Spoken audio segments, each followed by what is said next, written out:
Hello students, welcome back to my channel. बच्चे, आज की वीडियो में हम स्टडी करेंगे थर्मोडायनेमिक्स, अपना क्लास 11 का चैप्टर, जो कि बहुत बहुत इंपॉर्टेंट है your competitive point of view से भी and your board point of view से। एंड आई एम श्योर कि आज की वीडियो के देखने के बाद आपको ये चैप्टर कभी भी मुश्किल नहीं लगेगा। So these are the complete notes of your NCERT. तो सबसे पहले बच्चे, थर्मोडायनेमिक्स होता क्या है? थर्मोडायनेमिक्स क्या है? It is the inter conversion of different forms of energies. अब हमारा जब थर्मोडायनेमिक्स हम स्टडी करते हैं तो उसमें हमें बहुत सारी टर्म्स जो है कुछ समझनी पड़ती हैं। तो सबसे पहले हमारे पास जो टर्म आती है that is the system and surrounding. Thermodynamic में सिस्टम क्या होता है एंड सराउंडिंग क्या होती है? सिस्टम वे एक ऐसी चीज means the part of the universe which is under observation. आप एक्सपेरिमेंट कर रहे हो, आपकी कंसिडरेशन सिर्फ उस एक्सपेरिमेंट पे है, आपको बाहर की दुनिया से कोई लेना देना नहीं है। So that is your system. The part of universe which is under consideration, उसको हम क्या बोलते हैं? System. And the rest part of universe it is called surrounding. So ये देखने में बहुत छोटी सी डेफिनेशन लगती है, लेकिन कई बार एग्जाम में पूछ ली जाती है। क्लियर? नेक्स्ट हमारे पास इंपॉर्टेंट टर्म्स आती है types of system. Types of systems क्या है? हमारे पास काफी टाइप के सिस्टम्स होते हैं। इसमें हमारा आता है open system, closed system and isolated system. आपको वन शॉट में सारी की सारी इंपॉर्टेंट जो है एक ही वीडियो में पूरा चैप्टर आपको डिटेल में करवाऊंगी, एक भी टॉपिक आपका एनसीईआरटी का मिस नहीं है। अब ओपन सिस्टम में क्या है? एक ऐसा सिस्टम जो एनर्जी और मैटर दोनों का एक्सचेंज करता है, energy as well as matter. आपके पास एक ओपन, आपने कप में चाय ले ली है, आप देखो आपकी चाय ठंडी हो गई है, तो वो ठंडी कैसे हुई? मींस आपकी चाय गर्म थी तो हीट का ट्रांसफर हो गया, इट इज सराउंडिंग, जो है वो हीट है सराउंडिंग को पास हो गई, तो एनर्जी का ट्रांसफर हो गया। अब मैटर, मैटर का ट्रांसफर कैसे हुआ? आपकी चाय में से आप हाथ रखते हो तो आपका हाथ गीला हो जाता है, इट मीन उसके वेपर्स जो है वो उड़ रहे हैं, क्योंकि वो कप ओपन है तो वो उड़ के एटमोस्फेयर में चले जाएंगे, तो मैटर का भी एक्सचेंज हो गया। सो ओपन सिस्टम वह चीज है जिसमें एनर्जी और मैटर दोनों का एक्सचेंज होता है। अब क्लोज सिस्टम क्या है? क्लोज सिस्टम में आपने चाय ले ली है लेकिन उसको ऊपर से कवर कर दिया है। अब क्या हो गया? अब उसमें मैटर का एक्सचेंज नहीं होगा, सिर्फ एनर्जी। ठीक है, ओनली एनर्जी का एक्सचेंज है, नॉट मैटर। क्लोज लिड वाले कप में आपने चाय ले ली है, open cup of T, open cup, close cup, इसके आप इस तरह से एग्जांपल दे सकते हो। आइसोलेटेड का मतलब है कि आपने जो चाय ले ली है एक थर्मोफ्लास्क में ले ली है, जो कि आइसोलेटेड थर्मोफ्लास्क है। आप उसके अंदर जो चाय है अपनी 4 या 5 घंटे के लिए आप अपनी गर्म रख सकते हो। अगर ठंडा पानी है तो ठंडा रहेगा, गर्म है तो गर्म रहेगा। इट मीन्स आपकी उस सिस्टम में से ना तो एनर्जी का एक्सचेंज हो रहा है और ना ही मैटर का। उस चीज को हम क्या बोलते हैं? Isolated system. Not energy nor matter, that is the isolated system. ये हमारे कुछ बेसिक टर्म्स हैं थर्मोडायनामिक्स के रिलेटेड। नेक्स्ट हमारे पास आती हैं कुछ प्रॉपर्टीज हमारे मैक्रोस्कोपिक सिस्टम से रिलेटेड। मैक्रोस्कोपिक प्रॉपर्टीज होती हैं, that is extensive and intensive properties. अब एक्सटेंसिव प्रॉपर्टीज क्या है? ऐसी प्रॉपर्टीज जो अमाउंट पर डिपेंड करती हैं, डिपेंड्स ऑन अमाउंट, और इनसे रिलेटेड आपको एमसीक्यूज आते हैं, नीट में भी आते हैं, जेई में भी आते हैं। बहुत क्लियरली मैं आपको बहुत शॉर्ट में सिर्फ वही चीज बता रही हूँ जो हमारी रेलिवेंट अंडर कंसिडरेशन है, फालतू की लाइनें हमने लर्न नहीं करनी है। एक्सटेंसिव प्रॉपर्टीज क्या है? Which depends on the amount of the substance. और इंटेंसिव प्रॉपर्टीज क्या है? नॉट डिपेंड ऑन अमाउंट, किस पे डिपेंड करती हैं? नेचर के ऊपर। नॉट डिपेंड ऑन अमाउंट, किसके ऊपर डिपेंड करती हैं? Nature, depends on nature. आप इनके 2-2 या 3-3 कुछ भी एग्जांपल लर्न करो तो आपको काफी ज्यादा नॉलेज हो जाएगी। अब एक्सटेंसिव सिस्टम मैंने बोला अमाउंट, अमाउंट में आपका क्या आ गया? मास आ गया, वॉल्यूम आ गया, सरफेस एरिया आप दे सकते हो। इंटेंसिव प्रॉपर्टीज के एग्जांपल आप क्या दे सकते हो? Your temperature and pressure. Easy easy से एग्जांपल देने हैं ताकि आपको कभी भी कॉम्पिटेटिव में कोई भी क्वेश्चन आए तो आप कंफ्यूज नहीं हो। ये होगी हमारी कुछ इंपॉर्टेंट टर्म्स। नेक्स्ट हमारे पास है types of processes. Types of processes में हमारे पास काफी सारे प्रोसेसेस हैं। उसमें जैसे फर्स्ट है हमारा आइसोथर्मल प्रोसेस, एक ऐसा प्रोसेस जिसमें temperature of the system remains constant. Isothermal system process में क्या कांस्टेंट रहता है? Temperature of system. The process in which temperature of the system remains constant. Next हमारे पास है एडियाबैटिक प्रोसेस। एडियाबैटिक प्रोसेस का मतलब क्या है? No heat enter or leave the system, or enter or leave the system. Next हमारा process है isochoric process. अब isochoric क्या है? जिसमें volume of system remains constant. Next isobaric process, isobaric mean pressure remains constant. ये कुछ important आपके कुछ टर्म्स हैं जिनको आपको लर्न करना है, और इनके लर्न किए बिना हमारा गुजारा नहीं होने वाला है, तो इनको आपने हर हाल में लर्न करना है। नेक्स्ट हमारे पास आते हैं रिवर्सिबल प्रोसेस। अब सभी ने रिवर्सिबल इरिवर्सिबल प्रोसेस तो सुने होंगे। रिवर्सिबल प्रोसेस का क्या मतलब है? आपने जहां से स्टार्ट किया आपका रिएक्शन घूम के एंड में वहीं पर आ गया। मींस आप कुछ भी कंडीशंस अप्लाई करके अपने प्रोसेस को फिर से उसी कंडीशन पर वापस लेके आ रहे हो, उसी स्टेप पर वापस लेके आ रहे हो, उसको हम क्या बोलते हैं? Reversible process. इरिवर्सिबल प्रोसेस का मतलब कि आप जितना मर्जी कंडीशंस अप्लाई कर लो, लेकिन आपका सिस्टम जो है, प्रोसेस जो है, वो अपनी इनिशियल कंडीशन पर नहीं आ रहा, उसको हम क्या बोलते हैं? इरिवर्सिबल। और हमारी केमिस्ट्री की लैंग्वेज में अगर बोला जाए, रिवर्सिबल प्रोसेस का मतलब क्या है? रिएक्टेंट चेंजेस टू प्रोडक्ट, और अगर प्रोडक्ट फिर से रिएक्टेंट में चेंज हो जाए तो वो रिवर्सिबल। अगर प्रोडक्ट फिर से रिएक्टेंट में चेंज नहीं हो पाए तो वो क्या हो गया? आपका इरिवर्सिबल प्रोसेस। बहुत इजी लैंग्वेज में आपने इसको लर्न करना है, reversible and irreversible process. Next हम करेंगे इंटरनल एनर्जी। अब इंटरनल हमारे अंदर की एनर्जीज जो हमारे अंदर स्टोर होती है, सिस्टम की एनर्जी जो उसके अंदर स्टोर है, that is said to be the internal energy of the system. It is a sum total of all the energies stored in a system. और internal energy की बहुत ज्यादा वैल्यू होती है। internal energy and its functions. internal energy क्या होती है? जैसे कि मैंने आपको बता दिया, it is a sum total of all the energies present in a system.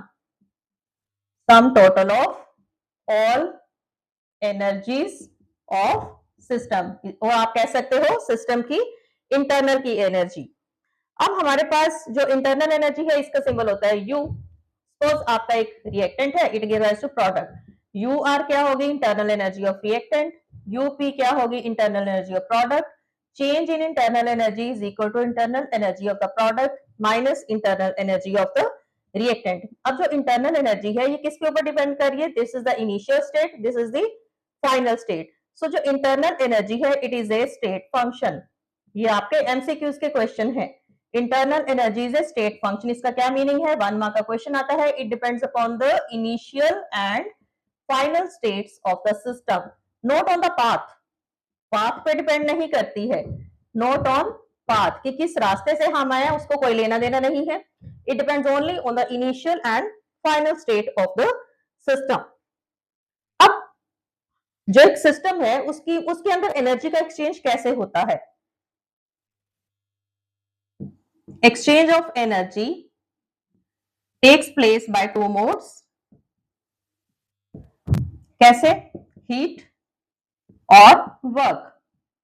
या तो हीट की फॉर्म में काम करते हो तो एनर्जी का एक्सचेंज होता है, या वर्क की फॉर्म में एनर्जी का एक्सचेंज होता है। तो अगर आपके उसमें energy is exchange at different temperature, if energy is exchange at different temperature, it means heat का हो गया, मोड क्या हो गया? Heat at different temperature, then your delta U becomes equal to Q. Q क्या है? हीट। इंटरनल एनर्जी आपका क्या हो गया? यू। और जब आपका सिस्टम, और ये जो क्यू है, क्यू की वैल्यू कब पॉजिटिव होगी, कब नेगेटिव होगी?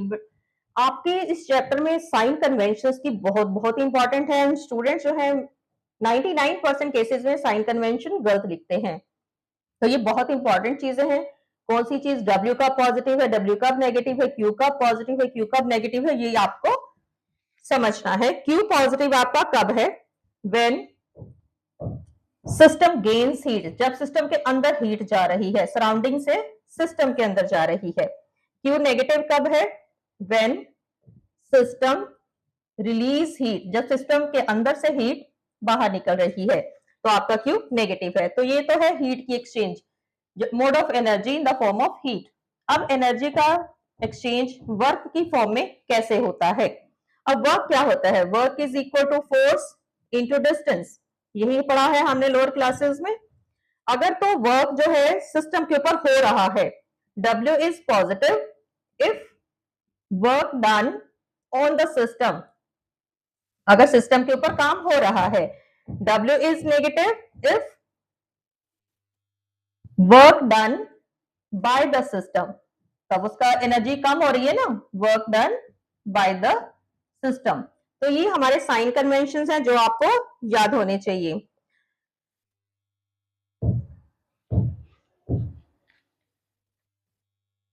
इनके आप जो न्यूमेरिकल्स आते हैं ना, उनमें स्टेटमेंट दे रखी होती है, तो आपको पता होना चाहिए कि मैंने W या Q की वैल्यू पॉजिटिव लिखनी है या नेगेटिव लिखनी है।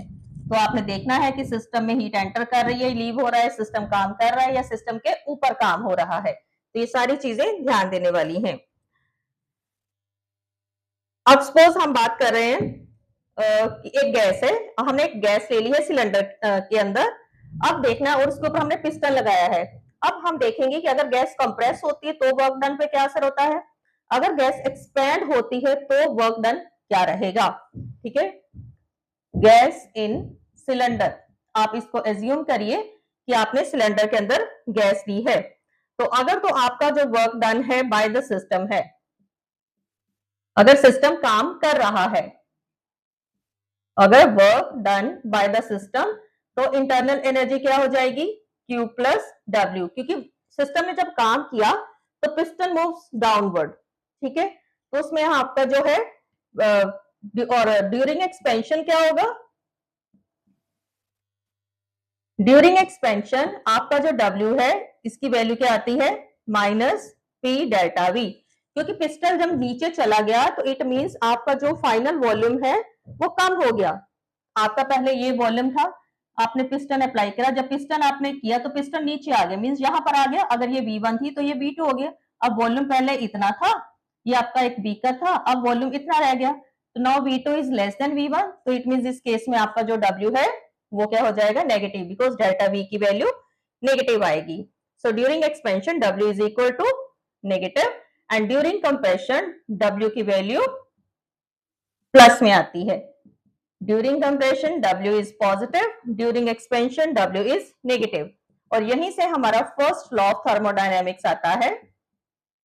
अब फर्स्ट लॉ ऑफ थर्मोडायनेमिक्स क्या कहता है, energies can neither be created not destroyed, energy can neither be created and not destroyed. Energy कभी भी डिस्ट्रॉय नहीं होती, आप एनर्जी को बना नहीं सकते, आप एनर्जी को खत्म नहीं कर सकते, it is always conserved. So total energy of the universe always remains constant, और इसका हमारे पास एक्सप्रेशन क्या है, delta U is equal to Q minus W। If the process is carried out at constant volume, अगर आप constant volume पे काम कर रहे हो, एट कांस्टेंट वॉल्यूम, अब वॉल्यूम ही कांस्टेंट है तो डेल्टा V की वैल्यू 0 रहेगी, उस केस में आपका डेल्टा U किसके बराबर हो गया, Q के बराबर। और अगर आप एक आइसोथर्मल प्रोसेस में काम कर रहे हो जिसमें आपका टेम्परेचर कांस्टेंट है, फॉर आइसोथर्मल प्रोसेस, और साथ में वो रिवर्सिबल भी है, फॉर आइसोथर्मल रिवर्सिबल प्रोसेस, आपका जो W है वो किसके बराबर हो जाता है, W is equal to 2.303 nRT log V2 upon V1। और अगर आपकी जो गैसेस हैं, अगर हम गैसेस की बात करें तो गैसेस का वॉल्यूम नहीं, उसका प्रेशर लेते हैं, तो उस केस में हमारा क्या आ जाएगा, 2.303 nRT log P1 upon P2। And for irreversible process, ये आपके कुछ एक्सप्रेशंस हैं जो आपको थर्मोडायनेमिक्स में 100% पता होने चाहिए। इरिवर्सिबल प्रोसेस के लिए आपका जो W है वो किसके बराबर हो जाता है, Q minus P delta V। सो ये थोड़े से एक्सप्रेशन थे जो आपको पता होने चाहिए। अगर अब इस केस में भी देखिए, अगर आपका प्रोसेस कांस्टेंट वॉल्यूम पे हो रहा है तो आपका जो है डेल्टा U किसके बराबर आ गया, delta U is equal to Q V, that is constant volume. अब हमारे पास एक और टर्म आती है, दैट इज द एंथैल्पी। अब एंथैल्पी क्या होती है, it is the heat, enthalpy heat से रिलेटेड है और इसका सिंबल होता है H। जैसे इंटरनल एनर्जी की हम बात करें तो that is the energy stored in a system, उसी तरह अगर एंथैल्पी की बात करें, एंथैल्पी क्या है, हीट ऑफ द सिस्टम। अब हम करेंगे रिलेशन बिटवीन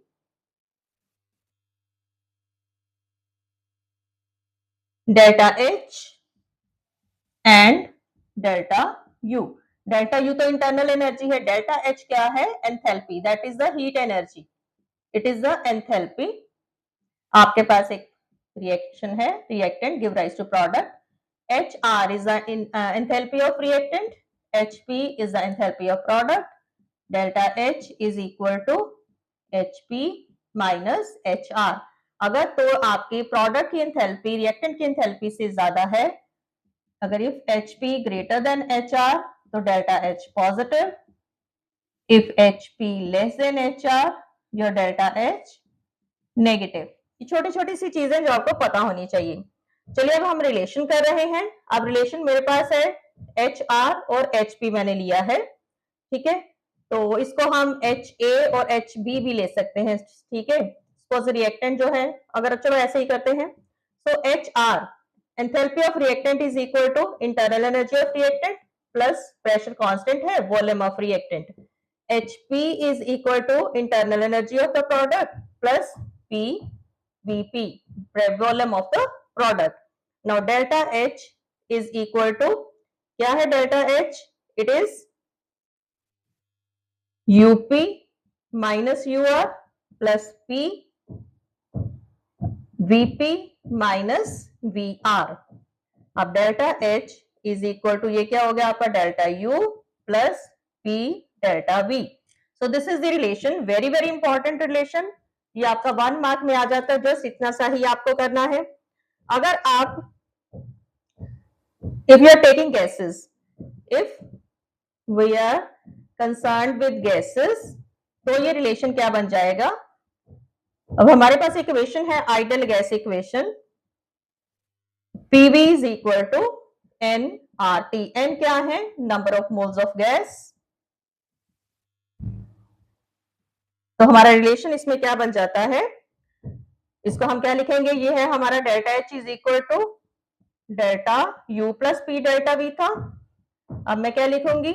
ये मेरा है PV is equal to nRT। R आपका कांस्टेंट है, T आपका टेम्परेचर है। अब इसमें वेरी होने वाली क्या चीज है? नंबर। नंबर क्या होंगे? Number of products minus number of reactant, it is equal to delta N। मतलब मैं यहाँ पर डेल्टा N लिखूंगी। अब P डेल्टा V की जगह पर हम क्या लिखेंगे? P delta V is equal to delta N RT। तो हमारा रिलेशन क्या बन गया? Delta H is equal to delta U plus delta N gases के लिए है RT। सो ये एक्सप्रेशन हुआ हमारा गैसेस के लिए। So very very important expressions, इसको आपने अच्छी तरह से करना है। इनके न्यूमेरिकल भी एक एक नंबर के न्यूमेरिकल आपको एमसीक्यूज में भी पूछे जाते हैं, तो अच्छी तरह से इसको आपने करना है। नाउ हमारे पास अगेन रिएक्शंस आते हैं, एक्सोथर्मिक एंड एंडोथर्मिक रिएक्शंस। अब एक्सोथर्मिक रिएक्शंस क्या होते हैं? The reactions in which heat is released, like carbon plus oxygen give rise to carbon dioxide, और उस केस में हमारी -393.5 किलो जूल हीट जो है वो रिलीज होती है। नेक्स्ट आता है एंडोथर्मिक रिएक्शंस। एंडोथर्मिक क्या होते हैं? The reactions in which heat is absorbed, जिनमें हीट एब्सॉर्ब हुई। एंडो मीन अंदर, एन अंदर, ठीक है, एक्सो मीन गो, तो दैट इज बाहर। जिसमें हीट अंदर जाई एंडो, जिसमें हीट बाहर गई दैट इज एक्सो। एंडोथर्मिक का आप एग्जांपल दे सकते हो नाइट्रिक, इसके लिए nitrogen plus oxygen, exothermic heat released. और इसके एग्जांपल आप दे सकते हो carbon plus oxygen give rise to CO2, hydrogen plus oxygen give rise to water. और दोनों की जो डेल्टा H वैल्यू है, अगर आपको ये डेल्टा H की वैल्यू लर्न तो होगी नहीं क्योंकि इतनी सारी वैल्यूज नॉट पॉसिबल, लेकिन आप ये एक्सप्रेशन जरूर लर्न करेंगे। आपको बताना होगा कि डेल्टा H इसमें नेगेटिव होती है। और एंडोथर्मिक के एग्जांपल हम दे सकते हैं formation of nitric oxide, heat इसमें एब्सॉर्ब होती है। इसका एग्जांपल आप दे सकते हो nitrogen plus oxygen give rise to nitric oxide, और उसमें डेल्टा H की वैल्यू हमारी पॉजिटिव होती है। Hydrogen plus iodine give rise to hydrogen iodide, और इस केस में भी हमारी डेल्टा H की वैल्यू पॉजिटिव होती है। So these are the examples of endothermic reactions. Next हम बात करते हैं हीट कैपेसिटी। ये सारी बहुत ज्यादा टर्म्स हैं हमारे इस चैप्टर थर्मोडायनेमिक्स में, इसीलिए स्टूडेंट्स जो है मोस्टली कंफ्यूज हो जाते हैं और उनको ये चैप्टर ना थोड़ा सा मुश्किल लगता है। बहुत सारे स्टूडेंट्स हैं जो इस चैप्टर को छोड़ देते हैं, तो 10% जो करते हैं लेकिन मोस्टली छोड़ देते हैं, उनको ये समझ नहीं आता। So next is heat capacity, क्योंकि टर्म्स काफी ज्यादा है। अब हीट कैपेसिटी का मतलब क्या है? It is the amount of heat. Heat capacity क्या है? It is amount of heat required to raise the temperature of system, to raise the temperature of system by 1 degree। इसका सिंबल होता है C, C से represent करते हैं। C is equal to Q upon delta T। Q क्या है? Heat absorb. Delta T क्या है? टाइम, टेम्परेचर डिफरेंस, और इसकी यूनिट क्या होती है? जूल पर केल्विन। अब हीट कैपेसिटी किसके ऊपर डिपेंड करते हैं कि आपका जो सैंपल है कांस्टेंट वॉल्यूम पर आपने रखा हुआ है या कांस्टेंट प्रेशर पर रखा हुआ है। ठीक है, किसके ऊपर डिपेंड करती है? It depends upon weather sample maintained at, these are the complete notes of your thermodynamics, at constant volume। constant volume का मतलब gas in sealed vessel, totally close है। और at constant pressure, constant pressure का मतलब water in open vessel. Clear? अब जो heat capacity है इसकी दो टाइप्स होती हैं। कौन कौन सी दो टाइप्स हैं? Heat capacity at constant volume, heat capacity at constant pressure. Now specific heat capacity क्या होती है? Specific heat capacity, it is the heat required to raise the temperature of 1 gram of substance. Look the difference क्या है? यहाँ पर मैंने लिखा है amount of heat required to raise the temperature of 1 degree. मैंने जितना भी अपना सैंपल था उसका मैंने अमाउंट नहीं लिया, यहाँ पर हमने अमाउंट भी लिखना है। It is the amount of heat required to raise the temperature of, to raise temperature of 1 gram of substance by 1 degree। तो हमने यहां पर अपने सैंपल का अमाउंट भी लिखा है। तो स्पेसिफिक हीट कैपेसिटी, उसका फॉर्मूला क्या है? Heat capacity it is equal to heat absorb upon temperature difference upon rise in temperature. साथ में हम क्या लिखेंगे? Mass of sample. आप सारे फॉर्मूलेज में आप चेंजेस देख सकते हो। नेक्स्ट हमारे पास आता है मोलर हीट कैपेसिटी क्या होती है? Molar heat capacity. अब इसमें फिर से डिफरेंस देखिए आप। Amount of heat required to raise the temperature of, to raise the temperature of 1 mole of sample by 1 degree। हमने अब मोल ले लिया है। So molar heat capacity, molar heat capacity it is equal to heat absorbed upon rise in temperature into molar mass. So these are the different formulas. अब जो आप and units इसकी क्या आएंगी? जूल पर केल्विन पर मोल। उसी तरह उसकी यूनिट क्या आ जाएंगी? जूल पर केल्विन पर ग्राम।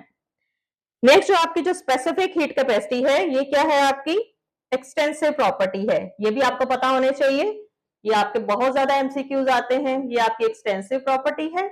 और जो मोलर है that is the intensive properties.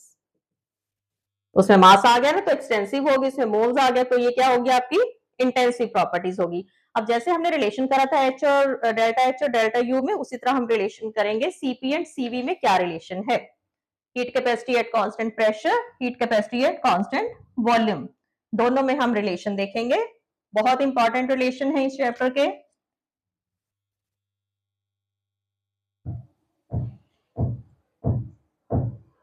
Extensive intensive property से आपको एमसीक्यूज आते हैं। 4 प्रॉपर्टीज दी होंगी, आपको चूज करना होगा और स्टूडेंट्स कंफ्यूज हो जाते हैं। चलिए, रिलेशन बिटवीन इस वीडियो को देखने के बाद आपको एनसीईआरटी चैप्टर रीड करने की जरूरत नहीं पड़ेगी, I am sure. CP and CV, अब we know at constant volume आपकी जो CQV है, heat absorbed at constant volume, it is equal to CV delta U and it is also equal to delta U. and अगर at constant pressure की अगर बात करें तो आपकी जो QP है it is equal to CP delta T and it is also equal to delta H. Now for 1 mole of gas, ideal gas की बात कर रहे हैं, delta H is equal to delta U plus P delta V और delta H is equal to delta U plus R delta T, क्योंकि हमारे पास relation है ना PV is equal to RT ideal gas के लिए, तो हमने यहाँ पे वो लिखा। डेल्टा H की जगह देखिए इसकी वैल्यू क्या थी, CP delta T is equal to CV delta T plus R delta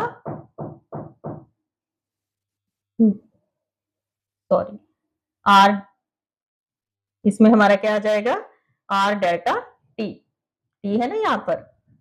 तो अब आप देखिए क्या है, T सारा कैंसिल कर दो, क्या आ गया, CP is equal to CV plus R। अब हमारा एक क्वेश्चन आता है कि why CP is always greater than CV।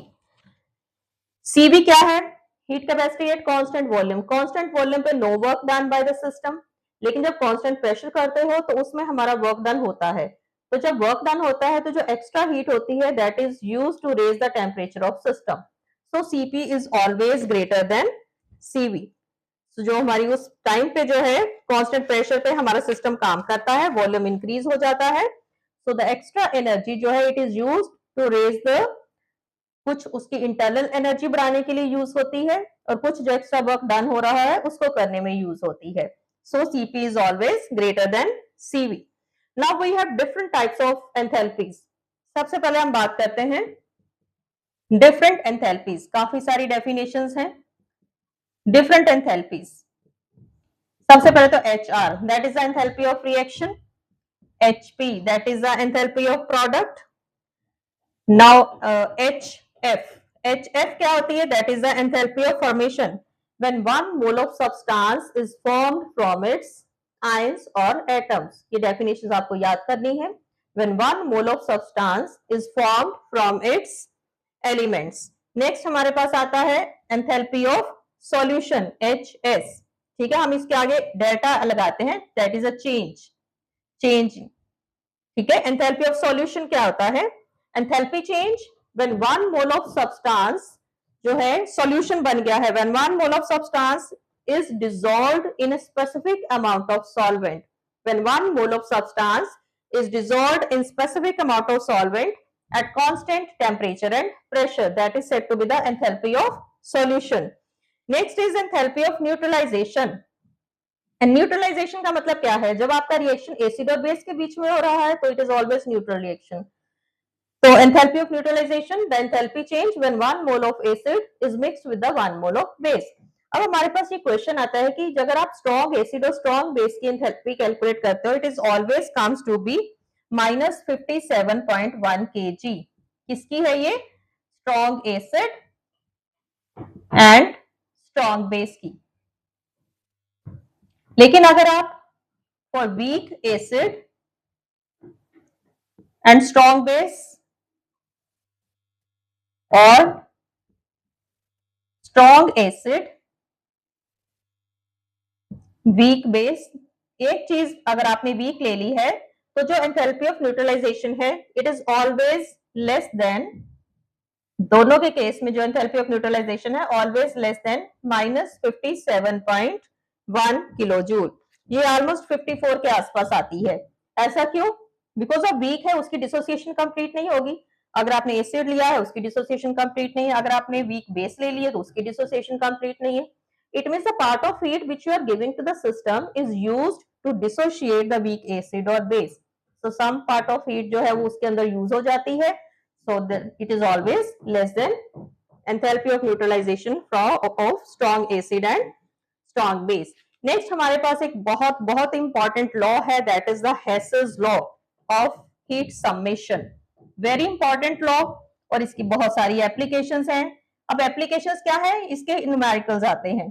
कुछ एक रिएक्शंस होते हैं जिनकी हम एंथैल्पी ऑफ न्यूट्रलाइजेशन कैलकुलेट नहीं कर सकते, तो हेसिस लॉ के साथ हम उनकी एंथैल्पी ऑफ रिएक्शन जो है, उनकी डिफरेंट एंथैल्पीज हम कैलकुलेट कर सकते हैं।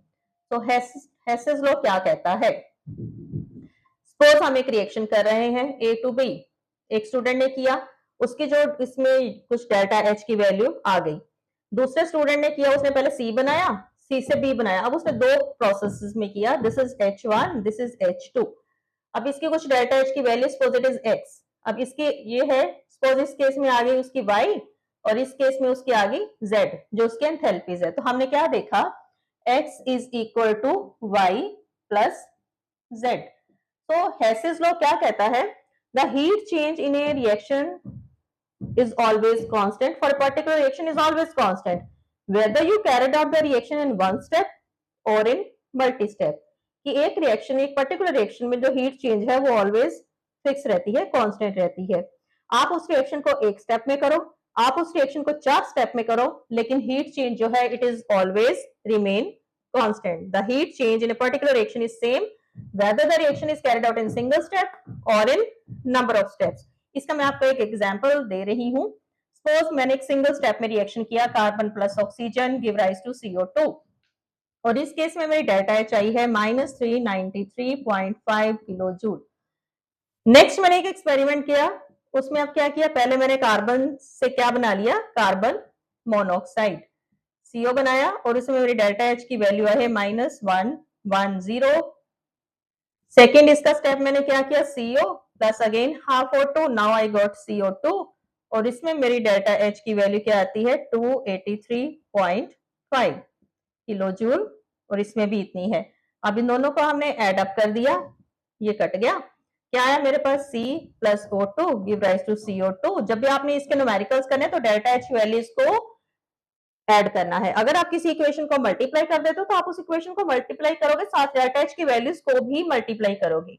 अब आप देखिए मेरी इसमें डेल्टा एच की वैल्यू क्या आ गई है, दोनों को मैंने ऐड कर दिया, इट इज 393.5 किलो जूल। तो हमने प्रूव कर दिया कि enthalpy change in A particular reaction remain same whether the reaction is carried out in single step और इन 2 or 3 स्टेप्स। सो ये जो एंथैल्पी हेसिस लॉ है, ये उन केसेस में एंथैल्पी कैलकुलेट करने के काम आता है जिनका हम एक्सपेरिमेंटली प्रूव नहीं कर सकते। So it is the theoretical method to check out the enthalpy of a particular reaction. Next हमारे पास एक टॉपिक आता है एंट्रोपी। एंट्रोपी क्या होती है, इट इज द रैंडमनेस और disorder in a system. Randomness और disorder in a system is said to be the entropy. इसका सबसे अच्छा एग्जांपल हम लेते हैं, क्लास में जब टीचर है, everything is in order, students बिल्कुल quite disciplined, then the entropy of your class is 0, हर चीज ऑर्डर में है। जैसे ही टीचर बाहर गया, एकदम से तूफान आ गया, कोई भी चीज फिक्स ऑर्डर में रही नहीं, हर स्टूडेंट, कोई भी बच्चा आपको अपनी सीट पर नजर नहीं आएगा। So that is the maximum entropy of your class. So it is, entropy क्या होती है, it is related to the disorder in a system. इसका सिंबल होता है S। तो अगर आपके पास रिएक्शन है, रिएक्टेंट एंड प्रोडक्ट, तो इसमें हमारा क्या आ जाएगा, delta S। That is the enthalpy entropy, change in entropy of a system. तो अगर हम बात करें सॉलिड्स, सॉलिड के केस में डेल्टा S की वैल्यू क्या रहेगी, 0। लिक्विड के केस में अब क्या रहेगी, it is more than solids. और गैसेस मैक्सिमम, गैसेस की जो एंट्रोपी है वो मैक्सिमम होती है, बिकॉज गैसेस के मॉलिक्यूल्स जो हैं they are not in a fix position, they are always moving and always colliding. So maximum disorder हमारा किसमें है, गैसेस में है। So the entropy of gases is maximum. इसके आपको न्यूमेरिकल्स भी आते हैं। नेक्स्ट, इसी का मैं एक हेसिस लॉ का मैं एक एग्जांपल भी कराऊंगी, बाद में करते हैं। उससे पहले एक इंपॉर्टेंट चीज और हम करते हैं, दैट इज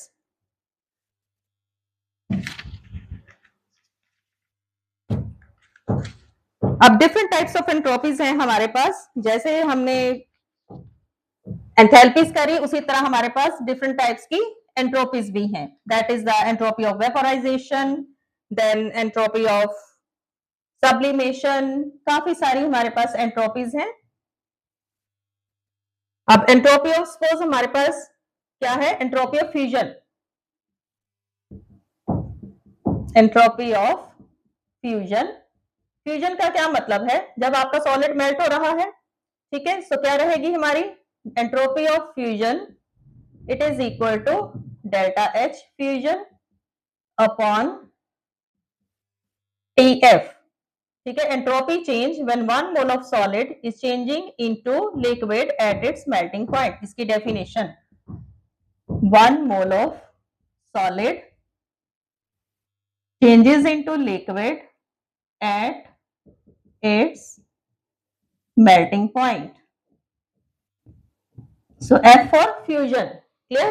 Then हमारे पास आती है entropy of vaporization. अब vaporization क्या है, enthalpy change when 1 mole of liquid is converting into its vapors. तो इसका क्या एक्सप्रेशन हो जाएगा, enthalpy of vaporization is equal to enthalpy of vaporization upon TB. Boiling point पे किसी भी लिक्विड जो है वो बॉइल कब होता है, अपने बॉइलिंग पॉइंट पे होता है. Next is enthalpy of, entropy of sublimation. अब सब्लिमेशन का मतलब क्या है, जब आप एक सॉलिड को डायरेक्टली गैस में कन्वर्ट कर रहे हो without coming into liquid state, तो उस केस में हमारी entropy of sublimation it is equal to enthalpy of sublimation upon temperature. अब जो सब्लिमेशन है वो हर एक की एक पर्टिकुलर टेम्परेचर पर होती है, हर एक चीज का फिक्स नहीं होता है. सो it is entropy of sublimation. Next हमारे, एंड वन मोर थिंग, जितना भी डिसऑर्डर बढ़ेगा डेल्टा एस की वैल्यू उतनी पॉजिटिव होती जाएगी. अगर वो ऑर्डर में आती जाएगी डेल्टा एस की वैल्यू आपकी नेगेटिव में होती जाएगी. नेक्स्ट हमारा बहुत बहुत इंपॉर्टेंट चीज है इस चैप्टर की, that is the Gibbs energy. जो गिब्स एनर्जी है ये किसके साथ रिलेटेड है, स्पॉन्टेनिटी के साथ. अगर तो आपकी गिब्स एनर्जी की वैल्यू नेगेटिव आती है तो हमारा रिएक्शन स्पॉन्टेनियस है, अगर पॉजिटिव में आती है तो हमारा रिएक्शन स्पॉन्टेनियस नहीं है. It is related to spontaneity of a process, spontaneity of reaction. अगर आपकी जो है delta G if positive, reaction non spontaneous रहेगा. अगर डेल्टा जी की वैल्यू नेगेटिव आती है तो आपका रिएक्शन स्पॉन्टेनियस रहेगा. अगर आपके डेल्टा जी की वैल्यू 0 आ जाती है तो रिएक्शन कहां पर होगा, इट मींस वो इक्विलिब्रियम में होगा. हमारे पास इसी के लिए एक रिलेशन है, that is delta G is equal to delta H minus T delta S.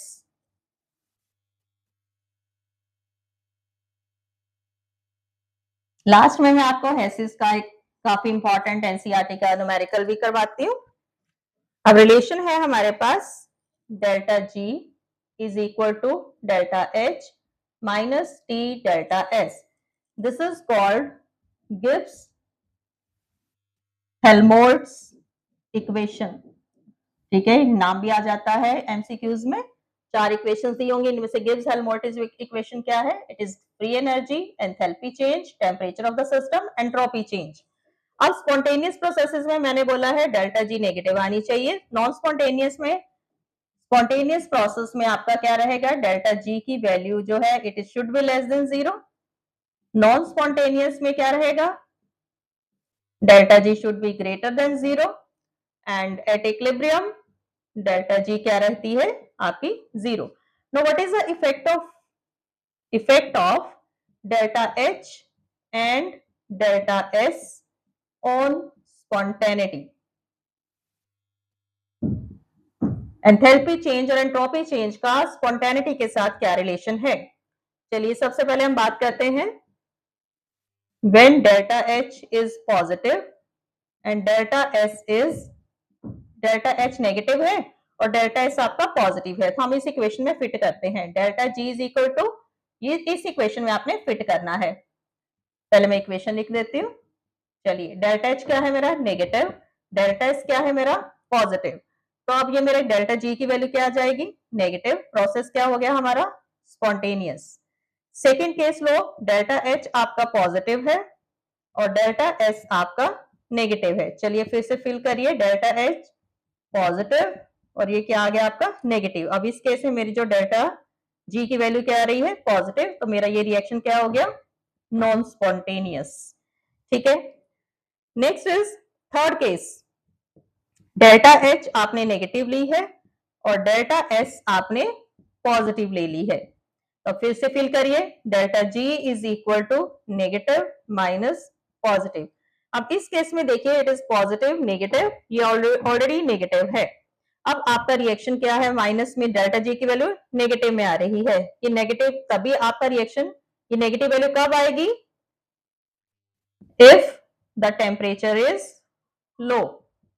बहुत इंपॉर्टेंट चीज है, इस केस में आपके डेल्टा जी की वैल्यू नेगेटिव तब आएगी अगर टेम्परेचर लो रहेगा। नेक्स्ट है हमारा delta H positive, delta S also positive, दोनों ही पॉजिटिव हैं। अब इस केस में देखिए डेल्टा जी क्या आती है, पॉजिटिव माइनस पॉजिटिव। अब इस केस में हमारा डेल्टा जी की वैल्यू नेगेटिव कब आएगी आपकी, delta G is negative at high temperature. So ये था हमारा डेल्टा जी और स्पॉन्टेनिटी के साथ रिलेशन, और ये चारों केसेस आपके बहुत बहुत ज्यादा इंपॉर्टेंट है। अब जैसा कि मैंने आपको पहले बोला है, मैं हेसिस का एक बहुत इंपॉर्टेंट न्यूमेरिकल आपको करके दिखाती हूँ कि आपने कैसे सॉल्व करना है हेसिस के न्यूमेरिकल को। तो चलिए एक एनसीईआरटी का न्यूमेरिकल हम लेते हैं। न्यूमेरिकल आपकी एक्सरसाइज में से लिया है मैंने।